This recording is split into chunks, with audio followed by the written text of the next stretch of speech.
Tú fuiste un observador, Pepe, privilegiado y activo de la transición política española. Se ha vendido esa transición, lo contaba aquí el otro día Nicolás Sartorius, de una manera muy dulcificada, y sin embargo tuvo una realidad que fue mucho más dura de la idea que ha trascendido. Tú dices, la transición política fue un farol quizá necesario. Sí, porque claro, también soy pragmático. Quizá los jesuitas me metieron el pragmatismo. Mi padre me metió la ética, ¿no? Pero quizá los jesuitas me volvieron un pragmático. Y entonces, hombre, la transición la hizo la gente en la calle, y no había políticos. Y además los políticos no eran creíbles. El PSOE, yo creo que en el año 76 tenía 2000 militantes. Esa es la realidad. El Partido Comunista parecía que tenía una fuerza inmensa, pero tenía los pies de barro, porque no tenía, realmente había muy pocos dirigentes, sobre todo, por ejemplo, en Cataluña, realmente no sabías quién era quién. Yo conocí mucho, que lo explico muy bien, a la familia Soler Barberá, que era el único comunista que realmente daba la cara, porque era abogado y los defendía a los que cogían, pero los que apresaban, pero realmente la transición la hicieron la gente de la calle, y entonces esto ha sido una injusticia que la transición acabó con un establishment y luego se montó otro establishment que se cargó a la calle. Y yo creo que el problema de la abstención es sobre todo en Cataluña, que los políticos han inventado una realidad, los medios de comunicación la han amplificado y todos nos hemos olvidado, porque hemos tenido que sobrevivir trabajando para sacar adelante nuestras familias, de lo que realmente pasó en este país. Y en este país la libertad la conquistó la calle. Y Jordi Pujol, ni Felipe González, ni Santiago Carrillo son protagonistas de nada. Yo creo que el único político que realmente abrió la espita de la libertad es Adolfo Suárez.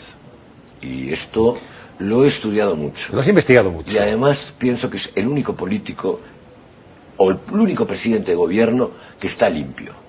Y cuando digo está limpio, quiere decir que no es un invento del exterior. Porque la transición, tal como acabó, fue diseñada en el exterior. No fue diseñada en este país. ¿En dónde? En los Estados Unidos. ¿Y por quién? Por las fuerzas. El capitalismo mundial necesitaba a España, pues necesitaba las bases, la estabilidad de las bases.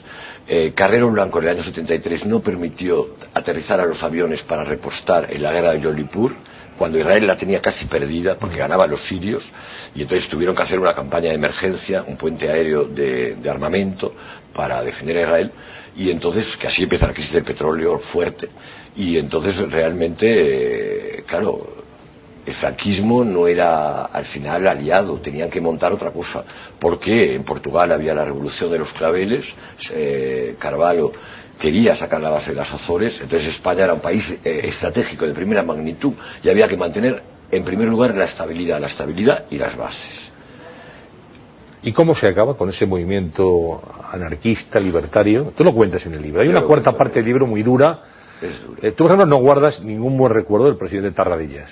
No, porque el señor Tarradellas en el año 37 tuvo mucho que ver con lo que pasó en los hechos de mayo, contra el movimiento libertario, contra la CNT y contra el PUM.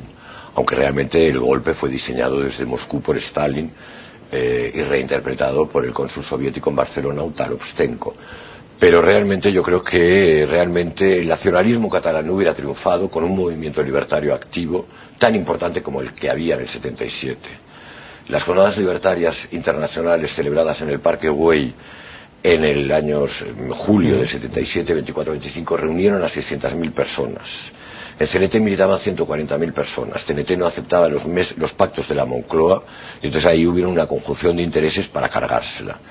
El caso Scala es lo más representativo, una sala de fiestas que salía en televisión española, era la única cadena, solamente había la 1 y la 2, y entonces realmente se retransmitía desde la sala Scala de Barcelona un programa de varietés para toda España, con lo cual era una sala muy conocida, y entonces, oh casualidad, resulta que 3 jóvenes, el día que la CNT celebró su primera manifestación libre, permitida, contra los pactos de la Moncloa, al cabo de una hora de acabarse esta manifestación, un infiltrado policial llevó a 3 jóvenes a tirar un cóctel molotov en la sala Scala.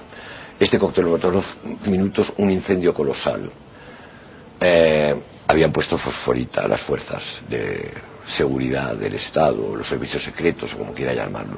Y entonces, claro, se culpó a la CNT como ser la organización terrorista más peligrosa de España, mucho más peligrosa que ETA, Grapo y todas las demás. Y entonces esto para desprestigiar al movimiento libertario. Pero lo peor fue lo de los infiltrados, que empezaron a radicalizar a la gente, a escindirla, a separarla, muchísimos infiltrados policiales. En aquel momento en España, según publicaba semana sí, semana también, Interview, habían más 800 espías en la embajada americana, controlando el periodismo, controlando todo. Entonces realmente fue muy duro, porque toda esta gente de alguna forma se infiltró en la CNT, se infiltró en los Ateneos libertarios, y luego apareció la heroína, que tampoco apareció de una forma casual. No. No. Y nosotros esto lo publicamos en Ajo Blanco de los 70. ¿Y cómo apareció la heroína? Pues la heroína fue metida en los círculos gitanos que vendían hash por la policía.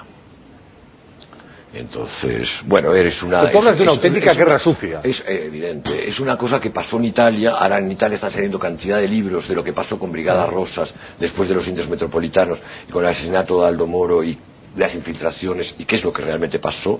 Esto hay la Operación Gladio, que hay mucha información ya publicada por el mundo en muchos países. Lo que pasa es que en este país todavía no se había hablado. Yo creo que yo, con mucha prudencia, con mucho respeto, porque yo no he querido hacer un libro agresivo, no he querido hacer un libro resentido, yo he querido hacer un libro bonito, porque pasaron muchas cosas. Y aparte de todo, yo ya te digo que en el fondo soy algo pragmático y realmente, pues mira, yo qué sé.